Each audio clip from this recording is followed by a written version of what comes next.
On rappelle ce qui fait surtout polémique, c'est cette phrase « Crucifions les laïcards comme à Golgotha. Si je te flingue dans mes rêves, je te demande pardon en me réveillant, en me référant au Saint-Coran. » Vincent Cespedes, vous aviez réagi déjà il y a longtemps, en 2015, vous aviez publié une longue tribune sur ces textes. Donc évidemment, cette présence de Médine au Bataclan, ça doit résonner étrangement en vous, parce que vous étiez un peu affronté avec lui sur Twitter à l'époque.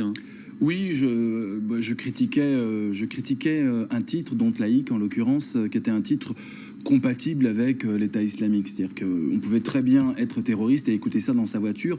En lui-même, le texte, finalement, n'allait pas nous faire réfléchir, n'allait pas nous remettre les choses en perspective. C'est votre tribune qu'on a vue là, ouais. Islam au racaille, le droit de haïr. Voilà. Moi, je vois de plus en plus dans le rap, que j'adore, particulièrement, que j'écoute, je vois une montée de textes qui n'ont que la haine en perspective, mais une haine, je dirais, pas du tout euphorique et puis critique, avec une critique sociale sous-jacente, avec les moyens du bord parfois. Mais là, vraiment, quand on écoute un titre comme ça, on voit que de la haine au sortir de ça. Et je pointais son irresponsabilité en tant qu'artiste. Alors lui, il a joué la victime en disant vous n'aimez pas le rap, vous voulez me censurer. Moi, c'est pas une question de censure, c'est une question de responsabilité artistique. Et c'est très important de pointer ça. Écoutons-le peut-être. Oui, il y a des choses très choquantes. C'était au micro de Thibaut Vizirian sur LCI il y a quelques années. Il s'agit non pas d'une critique de la laïcité, mais plutôt de ce qu'on en fait de cette laïcité et de ce qui devient de plus en plus de la propagande anti-religieuse. Il compare ses détracteurs aux frères Kouachi, quand même pas neutre. Ouais. Il a un album qu'il a intitulé Djihad, c'est quand même pas neutre. Il va à des phrases, vous avez cité crucifions les laïcards, mais j'ai aussi noté je mets des fatwas sur la tête des cons. Enfin. Surtout qu'il donne des noms, en fait, c'est un peu ça le problème. Il donne des noms, et puis sur Twitter, mais je pense qu'il a effacé ça, il allait directement, par exemple, s'adresser à Caroline Fourest en disant « Fais gaffe à toi ouais. ». Alors ce titre, après, il a fait amende honorable, et ce titre est censé... Fais gaffe, fatwa. Voilà, fais gaffe à toi. Mais quand vous prenez un fais gaffe à toi, ou quand, plein de fois, mais là, après, ça fait partie du côté rappeur, mais on t'attend dans le 9-3, viens voir, etc. Bon, c'est la provocation, comme ça a été justement dit, c'est une provocation lucrative, mais on peut dire qu'on n'est pas d'accord. Alors, de là à interdire, moi, je vais pas jusqu'à là, mais... Sur Twitter, les réactions sont la plupart du temps choquées de ces concerts de Médine. Honte qu'un tel type puisse s'y produire, concert à supprimer. Il y a également Christian qui nous dit, sous couvert d'expression artistique, on l'a entendu tout à l'heure, ce monsieur est dans la provoque, compte tenu de ses paroles et dans cette salle, dans un autre registre, souvenons-nous du cas Dieudonné. Et puis également, autre réaction, il faut supprimer le concert et honte à la direction du Bataclan et du gouvernement. Je n'ai pas encore exprimé là-dessus. Ça mange pas de pain, ça. Allez hop. C'est Éric Ciotti qui appelle à une réaction du gouvernement, d'où cette référence. Natacha. Sauf que ce n'est pas un problème du gouvernement, oui. C'est en effet un problème de la direction de la salle du Bataclan, qui est une salle privée. C'est-à-dire que ce sont des acteurs privés. La question est de savoir comment on peut faire pour que ces gens-là aient un minimum de décence. Puisqu'en fait, on ne va pas mettre une loi disant que la programmation du Bataclan ne relève plus du caractère commercial privé, mais relève de la spécificité. Oui, ce serait une salle subventionnée, voilà. Un établissement public de l'État. La situation est complexe parce qu'en effet, ça n'est pas une salle publique. Donc, ce sont des gens qui font ce qu'ils veulent. Ils peuvent en effet s'asseoir sur la mémoire de ce qui s'est passé au Bataclan. Hélas, donc il faut en effet, à un moment donné, les rappeler à un minimum de décence. Le problème, c'est que c'est un piège absolu, ce genre de débat, et on l'a à chaque fois. C'est un piège parce que ça se passe toujours de la même manière, c'est-à-dire que nous nous retrouvons là à dire « mais alors qu'est-ce qu'on fait ? Est-ce qu'il faut interdire ce concert ?» Et donc, on va avoir immédiatement, de la part de certains qui instrumentalisent tout de suite cela, l'idée, vous voyez, il y a de la censure, de l'islamophobie, etc., ouais. etc. Et Le Monde, de ce point de vue-là, l'article du Monde qui titre sur la fachosphère, va totalement dans ce sens-là, et je trouve profondément choquant qu'on instrumentalise la fachosphère sans que personne sache ce que c'est, pour discréditer un débat qui me semble légitime. Il y a une indécence dans le choix de ce chanteur à cet endroit. Je note d'ailleurs, parce que nous parlions des paroles des chansons de Médine, ouais, qui étaient antérieures à 2015, qu'il a écrit une chanson qui s'appelle Bataclan. Que dans cette chanson qui s'appelle Bataclan, aucune allusion n'est faite aux victimes du Bataclan, et qu'il ne parle que de son chagrin, que de son regret de ne pouvoir peut-être ne pas pouvoir y jouer un jour. Voilà. Et aujourd'hui, c'est pour lui une revanche que de pouvoir être au Bataclan. Donc tout ceci les victimes ont bien évidemment des sensibilités diverses et variées, et bien évidemment que le problème de la liberté d'expression et de la liberté individuelle se pose au travers de la question que nous mettons sur le tapis.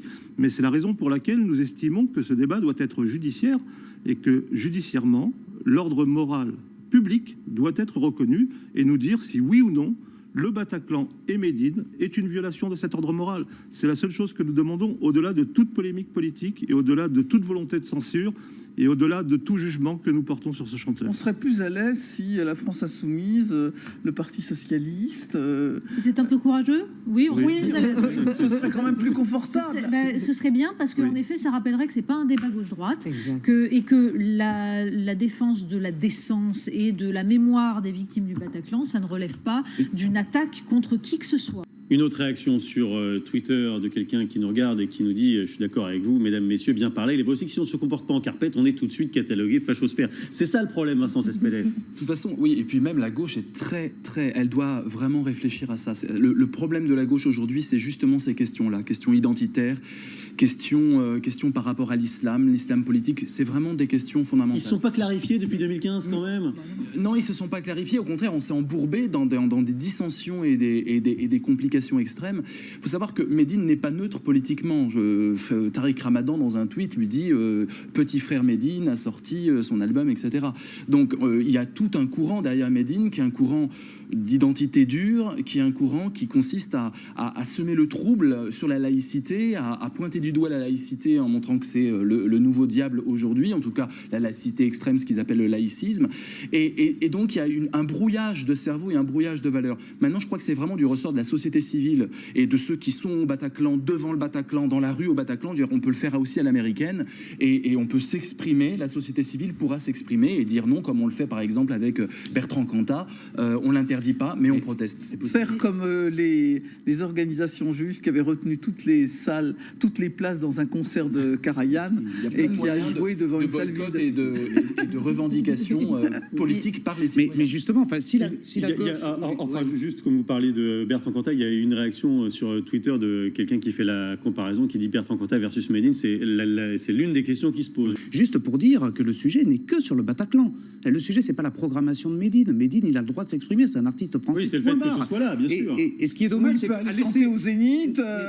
Mais absolument. Le problème, c'est qu'à laisser la droite extrême et l'extrême droite en parler, Médine devient le problème, point. Et c'est ça qui est extrêmement dommageable, c'est que le sujet, c'est uniquement d'avoir mis en amont une programmation sans y avoir réfléchi, ou en tout cas, c'est ce que ça laisse à penser, entre cette salle très symbolique et Médine avec des textes controversés. C'est tout. La polémique ne doit pas aller plus loin que ça. Il peut s'exprimer ailleurs. Je suis d'accord avec vous, la polémique ne doit surtout pas aller plus loin que ça. En revanche, après, nous pouvons, à un autre moment et à tête reposée, réfléchir à ce que nous raconte un personnage comme Médine, parce que Vincent Cespedes a tout à fait raison. L'espèce de rhétorique qui consiste à mettre sur le même plan les supposés laïcards ou laïcistes d'un côté et les terroristes de l'autre, ce qui est fait en permanence, me semble profondément malsaine et dangereuse. Or, Médine a un public. Médine est quelqu'un qui poursuit en effet une idéologie politique. Il n'est pas un artiste qui est juste dans la provocation. Non, mais il a le droit de s'exprimer, c'est ça que je veux dire. Il a parfaitement le droit de s'exprimer, mais on a le droit aussi de répondre. Oui, la polémique, vous disiez, Vincent Cespedes. J'ai participé à la lancer parce que son clip Don't Laïque, c'était vraiment l'iconographie. Il était déguisé en prophète, il professait comme ça avec sa barbe, il est très pro-barbe. Donc il a un peu raccourci. Bon, il fait un peu un monde honorable, mais il envoie une confusion énorme dans les esprits. C'est du rap qui vise à confondre les esprits, à embrouiller et à créer la haine et le dissensus. Donc ça peut exister, toutes les formes artistiques peuvent exister, mais nous on peut aussi le pointer. Et il s'est passé quoi pour vous quand vous avez porté ce débat sur la place publique, sur Twitter? Vous avez je me suis fait incendier, mais c'est Twitter, ça fait partie du jeu. Et surtout, j'ai vu qu'il répondait parce qu'on a vraiment eu un échange. Il répondait, il s'attendait à ce qu'on soit contre lui, et donc il a pris l'étiquette victime instantanément. Et donc il n'y avait pas de débat finalement sur le fond. Le rap a une importance cruciale. C'est une des musiques les plus écoutées par les jeunes aujourd'hui. Bien sûr, on peut dire il faut tuer des keufs. Bien sûr, on peut dire allons à l'Élysée brûler les vieux, comme disait NTM. Non, on peut pas. Non, mais vous pouvez pas. Mais les rappeurs peuvent le dire. Et il y a besoin de ces exutoires. Mais on est dans une sphère où il y a comment dire un horizon de critique et de poésie. Ouais. Dans Médine, là, dans ces clips-là, on est vraiment dans un pamphlet politique qui confond les esprits. Il y a deux choses. D'abord, on voit une évolution du rap, en effet, qui est passée en quelques années de disons, l'affirmation d'une révolte sociale à quelque chose qui relève de la révolte identitaire et d'un discours profondément communautariste. Et ça nous raconte aussi l'état des banlieues, de la jeunesse. C'est important aussi de tenir compte de ces évolutions. C'est une réalité, ce qui est en train de se passer. Et du coup, Médine, là-dedans, joue un rôle dans la mesure où le message qu'il fait passer est un message, justement, de repli sur la communauté, sur l'identité religieuse, avec cette façon de mélanger, je disais, il fait en permanence l'amalgame, c'est-à-dire qu'il utilise l'imagerie islamiste, l'imagerie terroriste, mais après, quiconque viendrait s'insurger fait des amalgames, et ça, c'est scandaleux. Il y a un double jeu là-dedans, et une perversité dans le raisonnement qui est absolument insupportable. Et qui pollue nos positions, enfin, en tout cas la mienne, quand on passe notre temps à dire que confondre islam et islamisme, c'est perdre la bataille pour de bon, et c'est ne pas réussir à faire une cohésion nationale. Effectivement, je suis d'accord avec vous, quand vous avez en retour des personnes qui jouent la confusion entre islam et islamisme en sachant très bien comment jouer sur les mots, et avec un public, pas tous, mais parfois assez fragile et, disons, assez réceptif à ces propos-là, et ben ça fait quelque chose d'assez dangereux. Sans compter la vision ça nous sur les femmes qui est véhiculée avec un rap intégriste, réactionnaire. Il a eu des propos sur le voile, absolument. Mais c'est assez amusant et cocasse qu'on soit taxé de fachosphère, alors que lui-même flirte allègrement avec la fachosphère, avec Soral et Dieudonné. Il y a des grandes polémiques sur lui, donc c'est quelqu'un, à mon avis, qui n'est pas du tout construit politiquement, et puis il a des aînés, il s'inspire de Plenel, il s'inspire de Tariq Ramadan, donc c'est des choses complètement différentes, mais quelque part le fond, c'est se chercher des causes politiques pour essayer de jouer un peu le Malcolm X d'aujourd'hui, sauf que c'est fait de briques et de broc, et que ça tient pas politiquement. On sent la volonté de faire un message, donc ça c'est très beau, mais ce message est confus comme voilà. Oui, comme ça rejoint des discours politiques. Vous citez Edoui Plenel, ça rejoint des discours politiques. C'est-à-dire que pourquoi toute la gauche se tait? Parce qu'il y a une petite partie de la gauche, on va dire du gauchisme culturel, qui au contraire, entretient ces confusions permanentes et qui va expliquer, en effet, qu'une fois de plus, Médine est une victime, etc. Vous n'avez pas peur, Vincent Cespedes, qu'au fond, tout ça finisse par un énorme coup de pub pour Médine qui vendra plus de disques qu'avant, et puis voilà. Oui, ça l'est, mais tout son plan de com', c'est ce qui a été dit, est basé sur la provocation.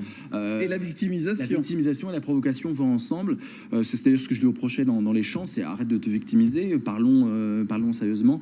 Et on est vraiment dans... J'ai pas pu, sur Twitter, c'est peut-être pas la meilleure façon. Un jour, je l'aurai en face et on aura peut-être une discussion. Mais vraiment, c'est ça. C'est-à-dire que c'est hermétique à tout discours et on est vraiment dans une logique de victimisation.